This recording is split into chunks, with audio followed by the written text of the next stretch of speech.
ఒక అందమైన పచ్చని అడవిలో చింటూ అనే పేరున్న కుందేలు ఉండేది. తను చాలా వేగంగా పరిగెత్తగలనని చింటూకు చాలా గర్వం. తనే అడవిలో అందరికంటే మొనగాడినని అందరికీ చెబుతుండేవాడు.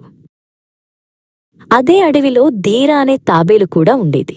ధీర చాలా నిదానంగా నడిచేది, కాని ఏ పని చేసినా చాలా ఏకాగ్రతతో, పట్టుదలతో చేసేది. ఒకరోజు చింటూ ధీరను చూసి ఎగతాళి చేశాడు. ధీరా, నువ్వు ఇంత మెల్లగా నడిస్తే ఈ జీవితంలో ఎక్కడికి చేరుకుంటావు? మనమొక పరుగు పందెం పెట్టుకుందామా అని సవాలు విసిరాడు.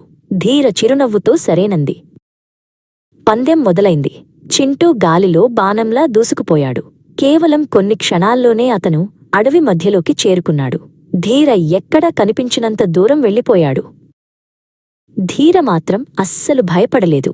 తన నడకను ఆపకుండా అడుగులో అడుగు వేస్తూ నిలకడగా సాగిపోయింది. దారిలో ఎన్ని అడ్డంకులు వచ్చినా ఆమె వెనక్కి తగ్గలేదు. చింటూ వెనక్కి తిరిగి చూశాడు. ధీర ఎక్కడ దరిదాపుల్లో కూడా లేదు. ఈ తాబేలు ఇక్కడికి రావడానికి సాయంత్రమవుతుంది. అంతవరకు నేను ఈ చల్లని చెట్టు కింద కాసేపు విశ్రాంతి తీసుకుంటాను అని చింటూ అనుకున్నాడు. చల్లని గాలికి చింటూ కళ్ళు మూతపడ్డాయి. అతను గాఢనిద్రలోకి జారుకున్నాడు. సమయం గడుస్తున్నా చింటూకు మెలకువ రాలేదు. అతను పందెం గురించి పూర్తిగా మర్చిపోయి నిద్రపోయాడు.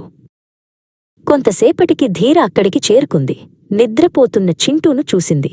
కాని ధీర ఆగలేదు. చాలా నిశ్శబ్దంగా చింటూ పక్కనుంచే దాటుకుని తన గమ్యం వైపు సాగిపోయింది.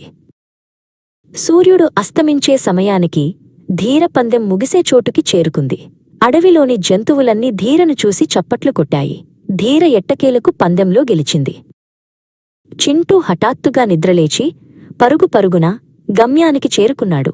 కాని అక్కడ అప్పటికే ధీర విజేతగా నిలబడి ఉంది. చింటూ తన గర్వానికి సిగ్గుపడ్డాడు. నిలకడగా, పట్టుదలతో ఉంటేనే విజయం వరిస్తుందని చింటూ గ్రహించాడు.